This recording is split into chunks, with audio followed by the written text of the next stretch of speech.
보겠습니다. 하나님의 말씀 신약성경 사도행전 2장입니다.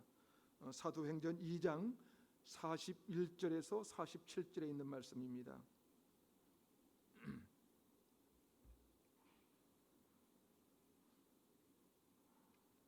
사도행전 2장 41절에서 47절에 있는 말씀입니다. 찾으셨으면 저와 여러분이 한 절씩 교독하겠습니다. 그 말을 받은 사람들은 세례를 받음에 이날에 신도의 수가 3,000이나 더하더라. 그들이 사도의 가르침을 받아 서로 교제하고 떡을 떼며 오로지 기도하기를 심쓰니라. 사람마다 두려워하는데 사도들로 말미암아 기사와 표적이 많이 나타나니 믿는 사람이 다 함께 있어 모든 물건을 서로 통용하고 또 재산과 소유를 팔아 각 사람의 필요를 따라 나눠주며 날마다 마음을 같이하여 성전에 모이기를 힘쓰고 집에서 떡을 떼며 기쁨과 순전한 마음으로 음식을 우리 함께 읽겠습니다. 하나님을 찬미하며 또 온 백성에게 칭송을 받으니 주께서 구원받은 사람을 날마다 더하게 하시니라. 아멘. 유명한 상담 전문가이자 심리학자인 헨리 클라우드가 쓴 책 중에 그리스도인은 어떻게 성장하는가라는 책이 있습니다. 거기에서 헨리는 자신이 직접 경험한 이야기를 소개하는데요. 미국 달라스에 있는 기독교 정신병원에서 일을 시작할 때 그는 자신감이 충만해 있었다고 합니다. 그런데 그 자신감이 하루를 넘기지 못하고 무너지고 말았습니다. 왜냐하면 첫날 병원 복도에서 한때 선교사로 일했던 여성을 만났는데 그 여성이 이렇게 소리를 지르더랍니다. 나는 마리아, 나는 하나님의 어머니이다.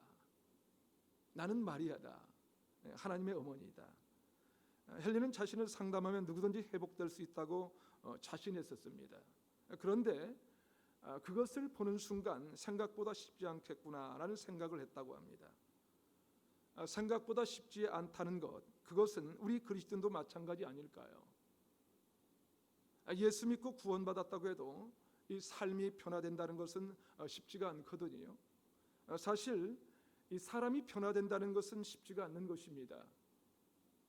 그런데 사람들은 그리스도인이 되면 그렇게 금방 주님이 원하는 대로 변화가 되고 말씀대로 성장할 것을 기대합니다. 하지만 그렇지 않다는 것이죠.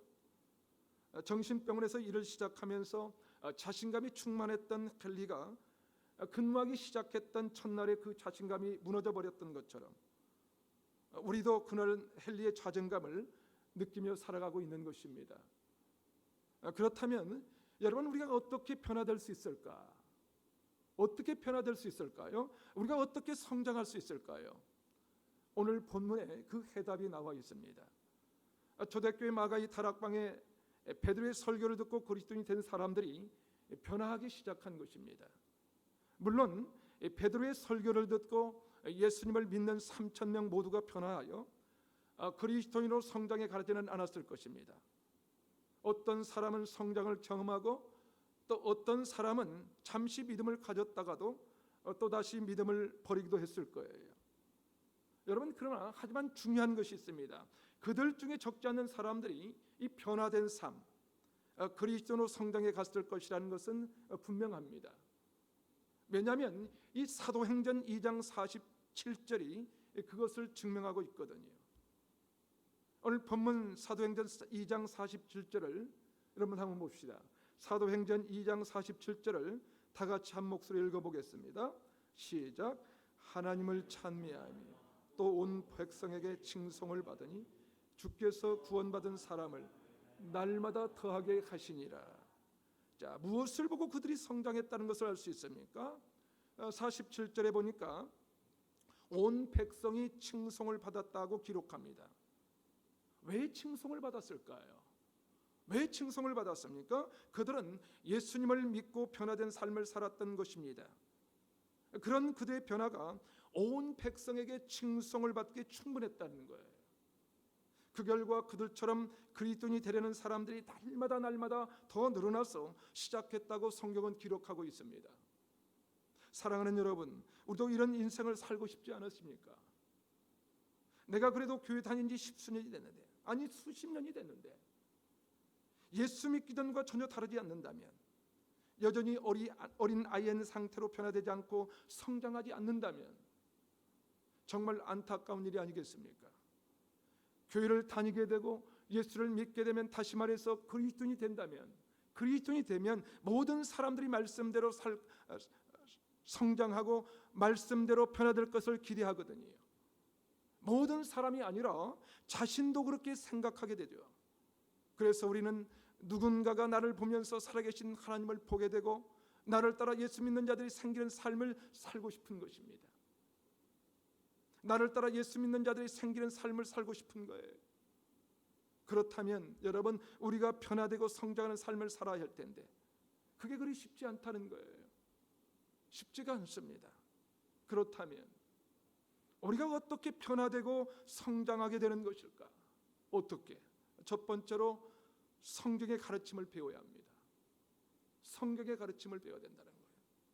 목회를 하다 보면 신앙이 잘 자라는 분들이 있고요, 반면에 또 교회는 다니지만 잘 자라지 않는 분들을 보게 됩니다. 여러분, 그 차이가 무엇일까? 그 차이가 무엇일까요, 여러분? 바로 성경의 가르침을 잘 배우고 또 배운 대로 따르느냐 아니냐의 차이가 있는 것입니다. 초대교인들의 성장의 비밀, 그 비밀도 바로 거기에 있었습니다. 사도행전 2장 42절을 우리 함께 읽어볼까요? 사도행전 2장 42절 함께 읽겠습니다. 시작.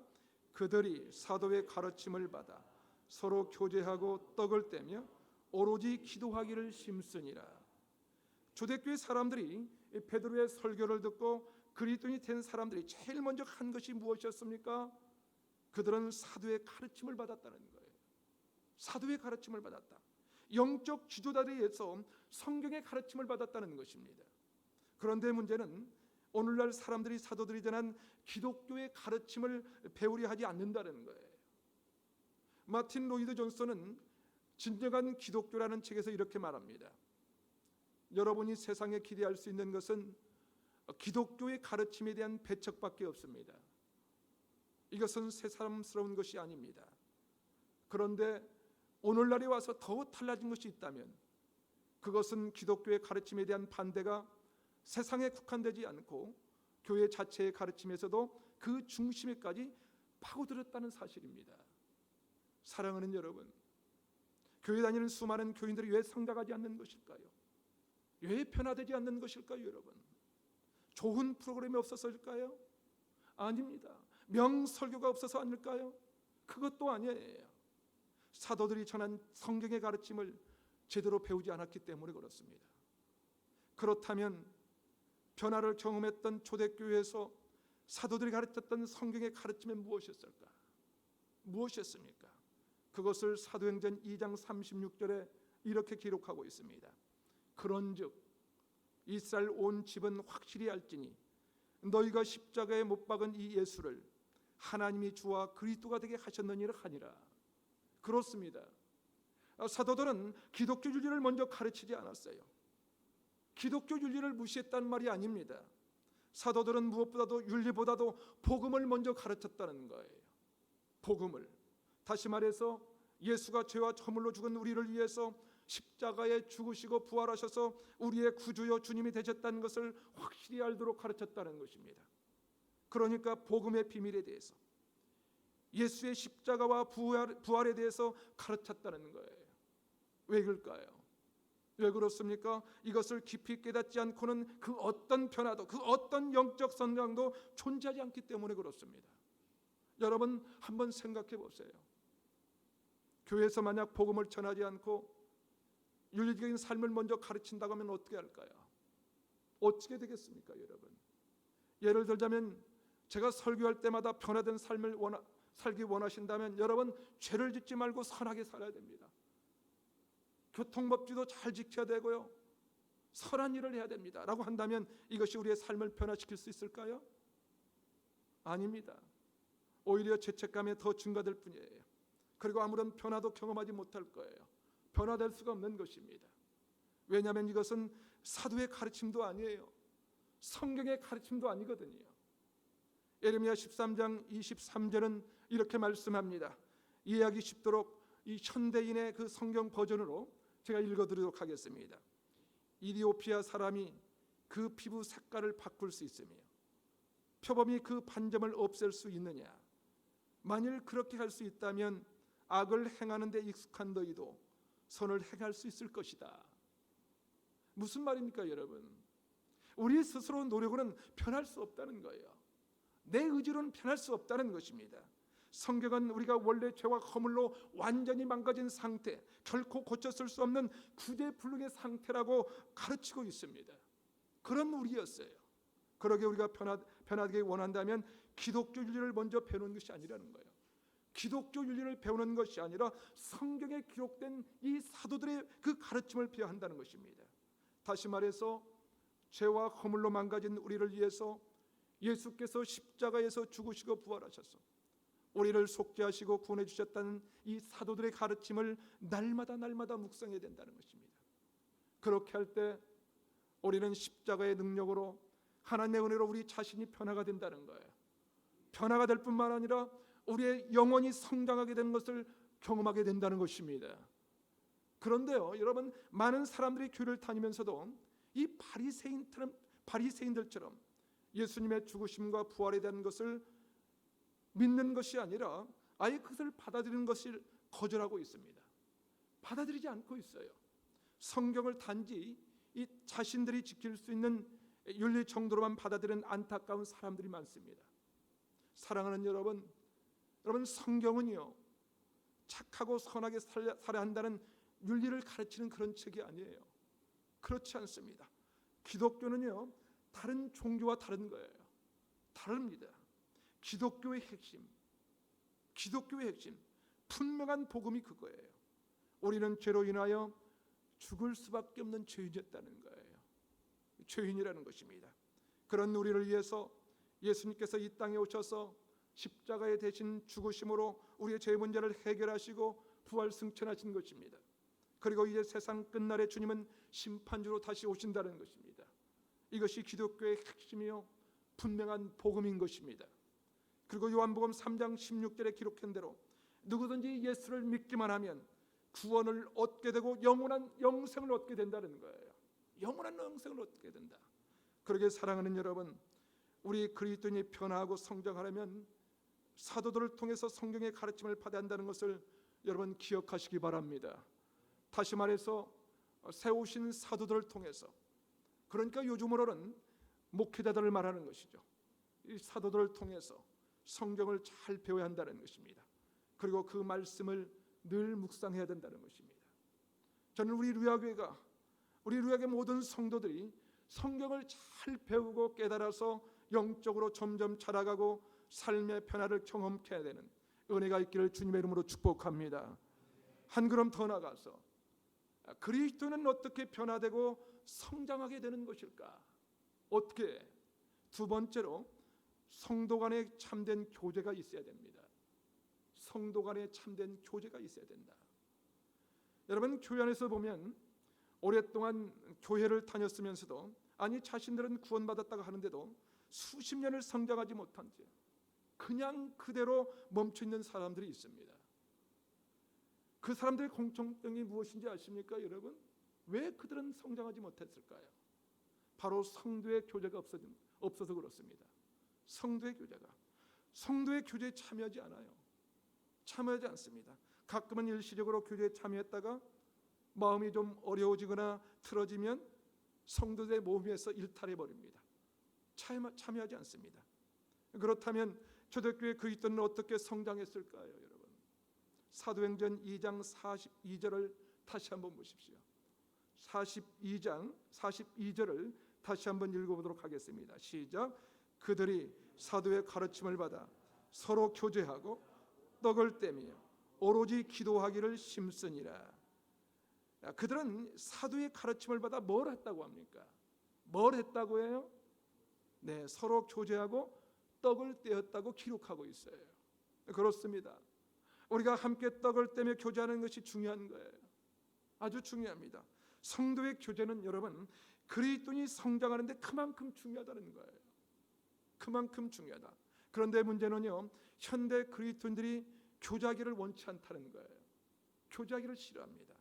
서로 간섭하는 것도 싫고요, 서로 간섭받는 것도 싫어합니다. 깊이 알아가는 것도 별로 좋아하지 않습니다. 개인주가 팽배해 있어요. 그래서 성장도 없는 거예요. 성장이 없습니다. 제가 이렇게 말씀드리면 의아해하신 분들이 계실 거예요.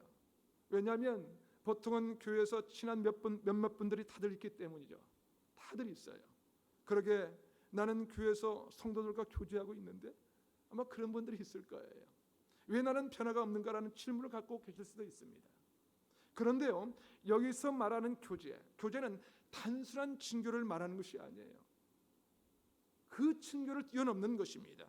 예배가 끝나면 누군가와 악수를 나누고 몇 번 밥을 같이 먹고 하는 정도가 아니라는 거예요. 그게 아니에요. 여기서 말하는 교제는 코이노냐, 이 코이노냐를 말하는데요, 이것은 단순히 친해졌다는 뜻이 아니라 서로 온전히 연합했다는 거예요. 연합됐다. 그러니까 우리가 종이와 종이를 풀러붙인 것 같은 상태를 말하는 거예요. 종이와 종이를 나눌 수가 없는 상태인 거예요. 뗄 수 없는 상태인 거예요. 마치 남녀가 결혼을 통해서 연합된 것처럼 가족이 되었다는 거예요. 가족이 되었다. 그것이 바로 성경이 말하는 교제입니다. 만약 성경이 말하는 교제가 단순한 친교 수준이라면 어떻게 사도행전 2장 44절부터 46절의 말씀을 설명할 수 있겠습니까? 사도행전 2장 44절부터 46절을 여러분 다 같이 한번 읽어볼까요? 함께 한번 읽겠습니다. 시작. 믿는 사람이 다 함께 있어 모든 물건을 서로 통용하고 또 재산과 소유를 팔아 각 사람의 필요를 따라 나눠주며 날마다 마음을 같이하여 성전에 모이기를 힘쓰고 집에서 떡을 떼며 기쁨과 순전한 마음으로 음식을 먹고. 여러분 이런 교회를 본 적이 있습니까? 이런 교회 본 적이 있어요? 믿는 사람이 다 함께 있는 것을 좋아합니다. 뿐만 아니라 물건을 서로 통용하고 어려운 사람들을 도우려고 자신의 재산과 소유를 팔기까지 한대요. 이런 교회 본 적 있어요? 이런 교회 본 적 있나요? 사실 요즘이요, 육신의 혈육들도 이렇게 하지 않습니다. 그런데 그들은 어떻게 그렇게 친밀하게 교제할 수 있었던 것일까? 어떻게? 그것뿐이 아닙니다. 여러분 사도행전 2장 5절에 보면 같은 지방 사람들도 아니었어요. 같은 동양인도 아니었어요. 이들은 천하 각국으로부터 온 사람들이었습니다. 문화가 달랐습니다. 배경이 달랐어요. 피비숙이 달랐고 기질이 다른 사람들이었어요. 그런데 어떻게 이렇게 하나가 되어서 교제할 수 있었던 것일까요? 사도 바울은 에베소서 4장 4절부터 6절 앞부분에서 이렇게 설명합니다. 몸이 하나요 성령도 한 분이시니 이와 같이 너희가 부르심의 한 소망 안에서 부르심을 받았느니라. 주도 한 분이시요 믿음도 하나요 세례도 하나요 하나님도 한 분이시니 곧 만유의 아버지시라. 여러분 그렇습니다. 참된 그리스도인은 부르심의 한 소망 안에서 한 몸인 거예요. 한 지체가 된 거예요. 다시 말해서 한 하나님 한 아버지를 섬기는 가족 공동체인 것입니다. 그러게 그들은 함께 떡을 떼면서 성찬을 날마다 거행하면서 자신들이 한 가족임을 확인한 거예요. 그러므로 초대교회가 하나 되는 것, 그것은 피상적인 친교 정도가 아니에요. 친교 정도가 아니라 서로 마음을 나누고 친밀한 교제를 하는 것은 당연한 것 아니었겠습니까? 사랑하는 여러분, 저는 우리 루야교회가 초대교회 같은 그런 공동체를 꿈꾸고 있습니다. 그저 예배 마치고 악수 정도 하는 사이가 아니라 함께 떡을 나누며 서로 마음을 나누는 친밀한 교제가 이루어지고 서로를 위해서 기도하고 격려하며 함께 세워가기를 바라는 것입니다. 왜 우리도 예수 믿고 사는 나서는 세상 모임이 싫어지고 여러분 불편해지지 않습니까? 믿는 사람들과 자꾸 모이고 싶어하지 않습니까? 예수 믿고 나니까 저도 그렇더라고요. 사실 예수 믿기 전에는 세상 친구들이 많았던 분들도 예수 믿고 성경의 가르침을 받다 보면 어떻게 되던가요? 어떻게 됩니까? 세상이나 세상 친구들과는 점점 멀어지게 되더라고요. 점점 멀어지고 믿음의 식구들하고 더 친해지는 것을 경험하게 되는 것입니다. 요한일서 3장 14절은 우리가 그리스도인 것을 나타내는 증거를 이렇게 설명합니다. 요한일서 3장 14절입니다. 제가 한번 읽어드리겠습니다. 우리는 형제를 사랑함으로 사망에서 옮겨 생명으로 들어간 줄을 알거니와 사랑하지 아니하는 자는 사망에 머물러 있느니라. 여러분 기억하십시오. 성도 간의 교제가 없다면, 혹 마음에 맞는 사람들과만 만나기를 원한다면 그 사람은 아직 영적인 어린아이와 같다는 거예요. 어린아이와 같다. 그렇게 간절히 바라는 것은요, 우리 루야교는 함께 떡을 떼며 함께 기도하는 친밀한 성도의 교제, 다시 말해서 코이노야가 있는 믿음의 공동체 되기를 주님의 이름으로 축원을 드립니다. 마지막으로 그리스도인은 어떻게 변화되며 성장하게 되는 것일까? 어떻게? 바로 참된 기도를 통해서 하나님을 알아가야 됩니다. 참된 기도를 통해서. 중앙일보 종교기자인 백성호라는 분이 이 현우문답이라는 책을 썼습니다. 이 책을 썼는데요, 거기에 이런 글이 있습니다. 교회에 가도 성당에 가도 기도를 합니다. 절에 가도 마찬가지입니다. 108배, 3000배를 하면서 기원을 합니다. 그렇습니다. 인간은 늘 기도를 합니다. 불완전함을 알기 때문이죠. 그러나 모든 기도가 출구를 향하는 것은 아닙니다. 역방향으로 달리는 기도도 많습니다. 사람들의 기도를 들어보세요. 맺은 말이 비슷합니다. 제발 뭐뭐 하게 해주십시오. 내용까지도 똑 닮았습니다. 제 가족이 건강하게 해주십시오. 돈을 많이 벌게 해주십시오. 찬찬히 뜯어보면 나의 바람, 나의 가짐, 나의 집착, 나의 욕망을 들어달라는 기도입니다. 그렇습니다. 여러분, 기도한다고 해서 다 성장하는 것은 아니에요. 기도하는 것보다 더 중요한 것은 여러분 제대로 기도하는 거예요. 제대로 기도하는, 기도가 무엇인지 알고 기도하는 것이 중요하다는 것입니다. 그러기 위해서 중요한 것이 무엇입니까? 사도의 가르침이에요. 사도의 가르침, 성경의 가르침을 따라 기도를 배워서 기도해야 된다는 것입니다. 사도행전 2장 42절을 다시 한번 보실까요? 우리 사도행전 2장 42절 함께 한번 읽겠습니다. 시작. 그들이 사도의 가르침을 받아 서로 교제하고 떡을 떼며 오로지 기도하기를 힘쓰니라. 마틴 로이드 존스는 여기서 순수가 중요하다고 말합니다. 그는 이렇게 말합니다. 본문은 저희가 기도하며 떡을 떼며 교제하고 사도의 가르침을 받기를 전혀 힘쓰니라 라고 말하지 않습니다. 오히려 그 반대입니다. 이것은 우연이 아닙니다. 이것은 하나님이 정하신 순서이며 우리는 좋든 싫든 이것을 인정해야 합니다. 사도행전 2장 42절은 그들이 사도의 가르침을 받아 서로 교제하고 떡을 떼며 오로지 기도하기를 힘썼다고 기록합니다. 그렇습니다, 여러분. 그리스도인은 건강하게 성장하기 원한다면 먼저 사도의 가르침을 받아야 돼요. 사도의 가르침. 그리고 서로 교제해야 합니다. 함께 떡을 떼야 합니다. 그러나 그것만은 안 됩니다. 뭐가 있어야 돼요? 기도가 있어야 된다는 거예요. 기도가 있어야 된다. 사도의 가르침을 따라서 기도가 무엇인지 배우고 그 기도를 통해서 하나님께 가까이 나가야 된다는 거예요.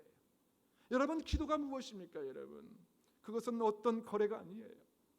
기도는 거래가 아닙니다. 내가 이렇게 기도할 때 하나님의 기도에 응답하시면 내가 이렇게 기도하겠습니다. 라는 거래가 아닌 거예요. 거래가 아니에요. 기도는 하나님과의 교제예요. 하나님과의 대화입니다. 내 모습 그대로.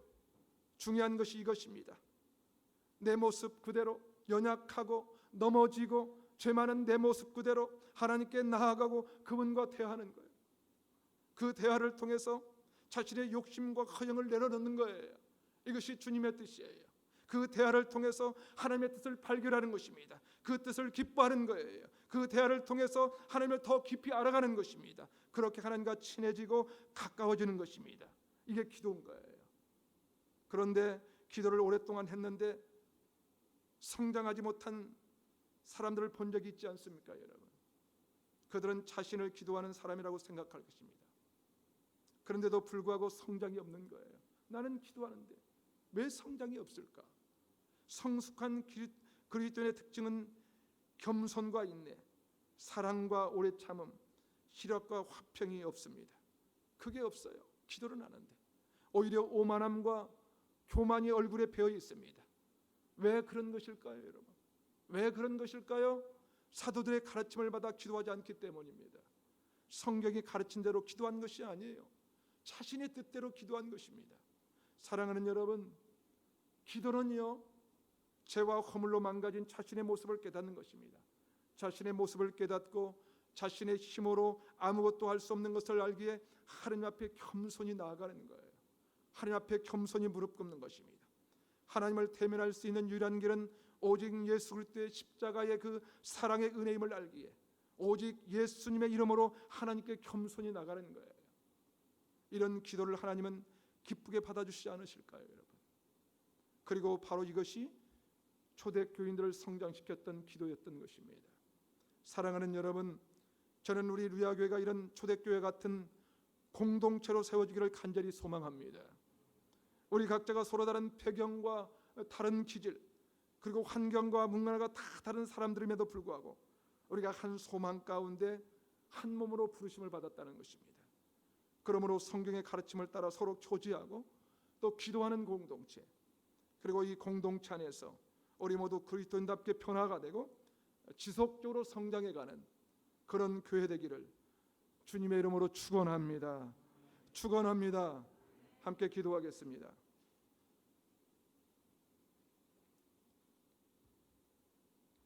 이 시간 함께 기도하실 때에 하나님 아버지, 우리가 주 안에서 한 소망 가운데 부르심을 받았으니 주의 종도를 통해서 성경의 가르침을 잘 배울 수 있게 하시고 주 안에서 함께 떡을 떼며 마음을 나누는 친밀한 교제 가운데 서로를 위해 진심으로 기도할 수 있는 믿음의 공동체, 주님의 기뻐하시고 선하신 뜻을 이루는 교회로 견고하게 세워져서 세상에 선한 영향을 끼칠 수 있도록 우리를 도우시고 인도하여 주시옵소서.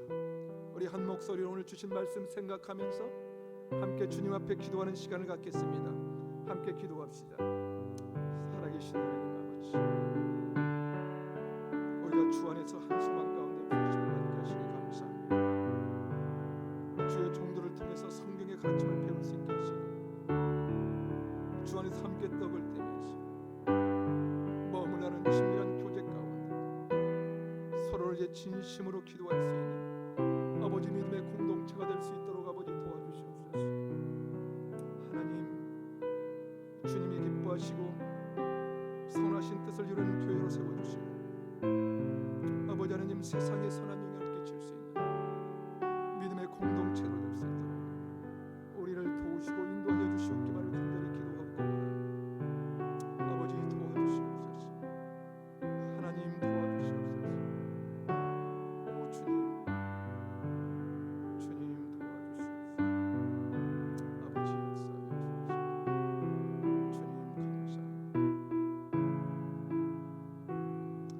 하나님 아버지, 우리가 주 안에서 한 소망 가운데 부르심을 받았으니 주의 종도를 통해서 성경의 가르침을 잘 배울 수 있게 하여 주시옵소서.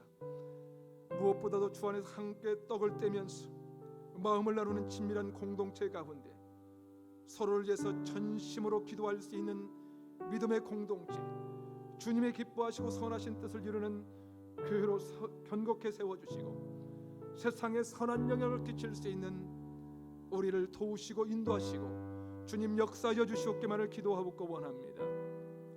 아버지 하나님, 그로 말미암아 우리를 통하여 주님의 기쁨이 될 수 있도록 도와주시고 우리를 통하여 주의 영광이 드러날 수 있는 귀한 우리 모두가 다 될 수 있도록 주님 축복하여 주시옵소서. 예수님의 이름으로 간절히 기도하옵나이다.